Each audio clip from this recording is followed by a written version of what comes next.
राम राम सबको। कैसे हो आप लोग? आशा करती हूँ आप सब ठीक होगे।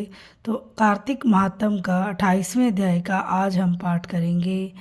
तो वीडियो को पूरा देखिए, चैनल को लाइक शेयर और सब्सक्राइब ज़रूर करें। और जो भी चैनल पर नए हैं सब्सक्राइब करे बिना ना जाएं और बेल आइकन को ज़रूर प्रेस करें ताकि आपकी मेरी वीडियो की नोटिफिकेशन आप तक पहुंच सके। तो चलो अध्याय स्टार्ट करते हैं। धर्मदत्त ने पूछा, हे देवराज, जय और विजय ने अपने पूर्व जन्म में ऐसा कौन सा पुण्य किया जिससे भगवान विष्णु का रूप धारण करके वह उनके द्वारपाल हुए। प्राचीन काल में वृणबिंदु की पुत्री देवहूति से करदम ऋषि नामक द्वारा केवल देखने मात्र से ही दो सुंदर बालक उत्पन्न हुए। उनमें से बड़े का नाम जय और छोटे का नाम था अजय। बाद में देवहूति के गर्भ में कपिल देव जी भी हुए। जय और अजय दोनों ही विष्णु जी के बड़े भक्त और धर्मात्मा थे। दोनों ही नित्य प्रति अष्टाक्षर मंत्र का जाप करते और विष्णु जी का व्रत करते। भगवान इन दोनों भाइयों पर अत्यंत प्रसन्न थे और नित्य पूजा के समय इनको दर्शन दिया करते थे। एक समय राजा के निमंत्रण पर देव ऋषि नारद जी गणों सहित राजा के यज्ञ में पधारे। उस यज्ञ में जय ने ब्रह्मा जी और अजय ने पुरोहित बनकर यज्ञ को संपूर्ण करवाया। यज्ञ की विधि पूर्वक समाप्ति हुई। मारुत राजा ने जय और अजय को बहुत सा धन दिया।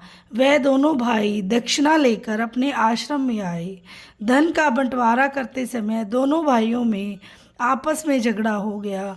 जय ने अजय से कहा कि धन के बराबर बराबर भाग होने चाहिए। अजय ने कहा कि जितना धन जिसको मिला है उसका धन उसका ही है।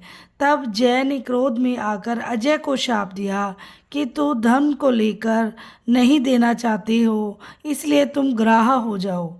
अजय ने जय का दिया हुआ शाप स्वीकार किया और जय को भी श्राप दे दिया कि तू अभिमानी है, इसलिए हाथी हो जा।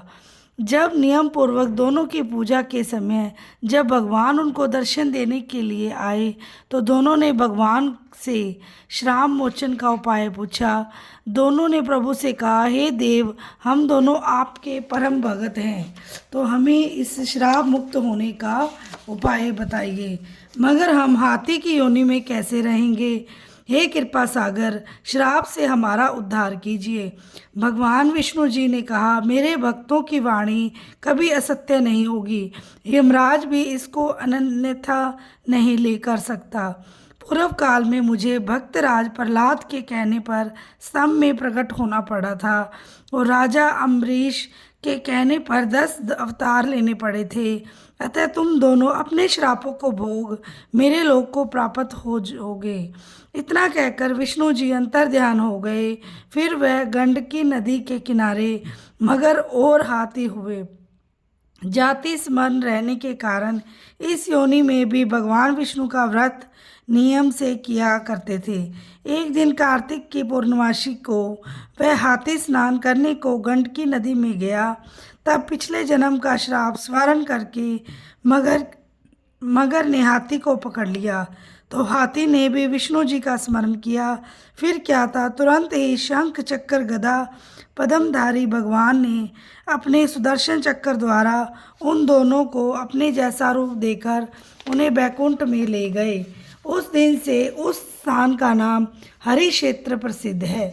चक्र के आघात से वहाँ के पत्थरों में भी चिन्ह बने हुए हैं।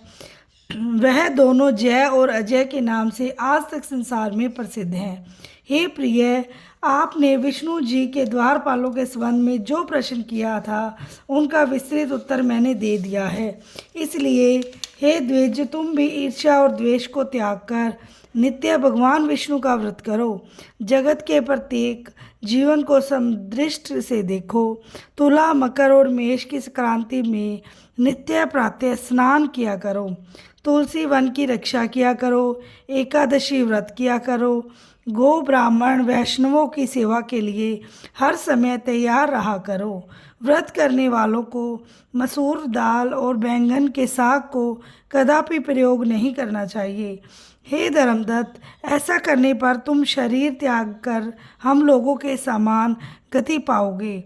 भगवान विष्णु को प्रसन्न करने वाले इस व्रत के समान फल देने वाला तीर्थ, दान और यज्ञ दूसरा कोई भी नहीं है। हे विप्र, तुम धन्य हो, क्योंकि तुमने विष्णु जी को प्रसन्न करने वाला व्रत किया है, जिसका आधा फल तुमने कलह को दिया है। उसके बाद हम कलह को बैकुंठ ले जा रहे हैं। तब नारद जी ने कहा, हे राजन, इस प्रकार धर्मदत्त को विष्णु भक्ति का उपदेश देकर कलह को साथ लेकर विष्णु के पार्षद बैकुंठ को चले गए, और धर्मदत्त भी उनके आदेशानुसार विष्णु जी के व्रत में तल्लीन हो गया। तब उसका देहांत हुआ तो अपनी स्त्रियों के साथ विष्णु लोक को गया। हे राजन, जो कोई भी प्राचीन काल के इस इतिहास को सुनाता है और सुनता है, वह अंत में विष्णु लोक को प्राप्त होता है। बोलो श्री विष्णु भगवान की जय हो। आशा करती हूँ आपको अध्याय पसंद आया होगा, और मुझसे कोई गलती हुई तो मुझे क्षमा करना। चलो कीर्तन करते हैं। श्रीमन नारायण नारायण नारायण, भजमन नारायण नारायण नारायण, जप मन नारायण नारायण नारायण, लक्ष्मी नारायण नारायण नारायण, जप मन नारायण नारायण नारायण, भज मन नारायण नारायण नारायण।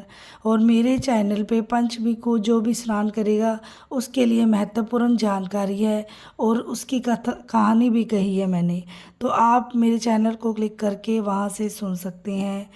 जय श्री श्याम, राधे राधे। जिसको भी मेरी कथा अच्छी लगी तो वो राधे राधे कमेंट में ज़रूर लिखे।